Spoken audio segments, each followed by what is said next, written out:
Assalamualaikum warahmatullahi wabarakatuh. Nah teman-teman, perkenalkan nama saya Jenny. Pada video pembelajaran kali ini saya akan menjelaskan tentang prinsip-prinsip belajar. Apa sih prinsip-prinsip belajar dan bagian-bagian dari prinsip-prinsip belajar? Nah, disimak video kali ini ya. Apa saja sih prinsip-prinsip belajar? Nah, ada 6 bagian dari prinsip-prinsip belajar. Sebelum kita bahas, kita harus tahu dulu apa itu prinsip. Nah, prinsip itu adalah acuan dasar atau sesuatu yang dijadikan pedoman atau dijadikan pegangan. Jadi, bahasa lainnya, prinsip adalah pegangan yang digunakan pada proses belajar. Nah, prinsip-prinsip belajar yang pertama adalah perhatian dan motivasi. Apa sih itu perhatian? Perhatian ialah pemusatan energi psikis atau pikiran dan perasaan terhadap suatu objek. Nah, misalnya contohnya kalian melihat batu di pinggir jalan, bengong, itulah bagian dari perhatian. Sedangkan motivasi ialah tenaga yang menggerakkan dan mengarahkan aktivitas seseorang. Contohnya yaitu menciptakan pembelajaran yang menarik dan menyenangkan.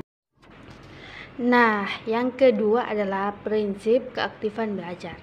Yang dimaksud dari prinsip keaktifan belajar di sini adalah untuk bisa mengaktifkan belajar, siswa harus dipacu untuk bisa aktif dalam belajar. Nah, untuk aktif dalam belajar, gimana? Salah satunya adalah aktif untuk berkontribusi dalam pembelajaran, terus berusaha untuk mencari ilmu-ilmu yang baru. Jadi gimana untuk bisa siswanya aktif dalam belajar? Ya, jadi siswanya dipancing dengan pertanyaan. Dia nanya enggak, dia jawab enggak, gitu. Nah, selanjutnya yaitu yang ketiga, perbedaan individual.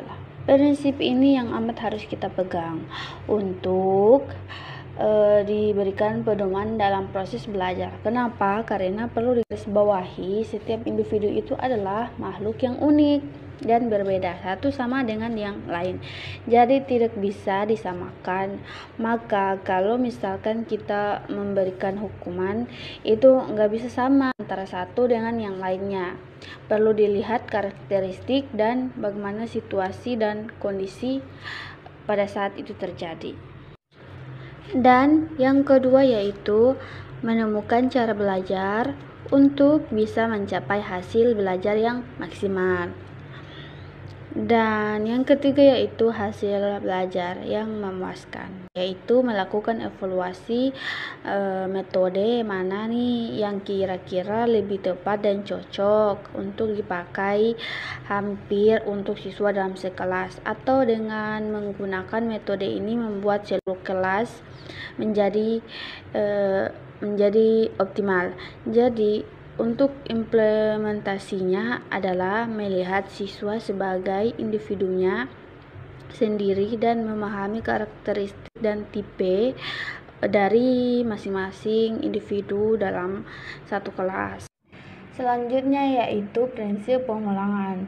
Prinsip pengulangan ini bertujuan untuk mengaktifkan daya-daya yang ada dalam diri individu atau manusia, yaitu ada mengamat, menanggap, mengingat, menghayal, merasakan, dan berpikir. Jadi tujuan dari prinsip pengulangan ini adalah untuk semakin mempertajam ilmu yang sudah kita miliki supaya tidak masuk telinga kanan dan keluar telinga kiri, atau masuk tapi singgahnya sebentar terus tiba-tiba besoknya hilang. Jadi yang dimaksud dengan pengulangan ini yaitu untuk mengasah sebuah pisau, semakin diasah semakin tajam. Nah, begitu juga sama dengan pikiran, semakin dipakai semakin tajam. Dan selanjutnya yaitu kelima, tantangan. Maksud dari prinsip tantangan di sini adalah bahwa dalam proses belajar itu nggak pernah ada yang mulus. Nah, pasti ada hambatan yang ditemui dalam proses pembelajaran. Nah, yang pertama kita harus mencari pengetahuan, mau belajar dan niatan kita untuk belajar. Termaksud dalam bagian mencari konsep yang mau kita pelajari. Contohnya abis itu misalnya kita ada mau buat makalah, tapi tiba-tiba buku yang kalian mau pakai itu untuk buat makalah ternyata nggak ada. Itu namanya hambatan. Ketika kalian menemukan hambatan, akan membuat seseorang tertantang untuk menyelesaikan permasalahan di dalam belajar. Ketika proses hambatan terjadi, pasti dia akan menemukan solusi. Jadi implementasi yang diterapkan guru yaitu dengan memberikan tugas yang sifatnya berjenjang. Dan selanjutnya yaitu ada balikan dan penguatan. Nah, balikan itu adalah umpan balik atau respon secara langsung yang diberikan oleh guru pada saat siswa selesai belajar. Contohnya misalnya kalian nanya dan terus saya menjawab, itu bagian dari feedback. Atau misalnya saya ngasih tugas langsung saya nilai, kita ujian terus langsung saya nilainya itu langsung saya share. Itu adalah balikan yang diharapkan bisa memacu untuk siswanya lebih terdorong. Sedangkan penguatan adalah makna dari balikan yang diberikan. Contohnya misalnya ujian, terus ujiannya kan udah dinilai. Nah, nilai ujiannya dikasih ke kalian dan ketika ternyata nilai kalian itu jelek, itu namanya penguatan negatif. Jika nilainya bagus, itu penguatan positif. Nah, dan selanjutnya adalah gaya belajar. Gaya belajar yang condong dimiliki oleh seorang atau cara belajar yang lebih membuat seseorang tersebut lebih cepat memahami suatu materi.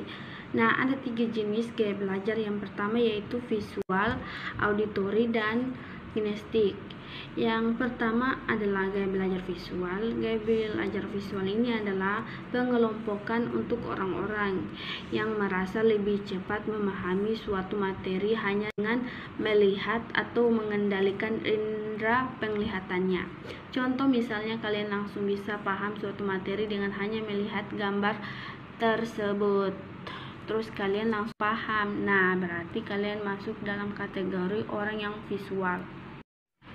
Nah, dan yang selanjutnya itu ada auditory. Auditory adalah mereka yang dalam proses belajarnya lebih mudah paham ketika menggunakan indera pendengarnya. Jadi untuk kalian yang menonton video ini tapi nggak ngelihatin layarnya, cuman dengerin suaranya doang, berarti kalian masuk dalam kategori gaya belajar auditory.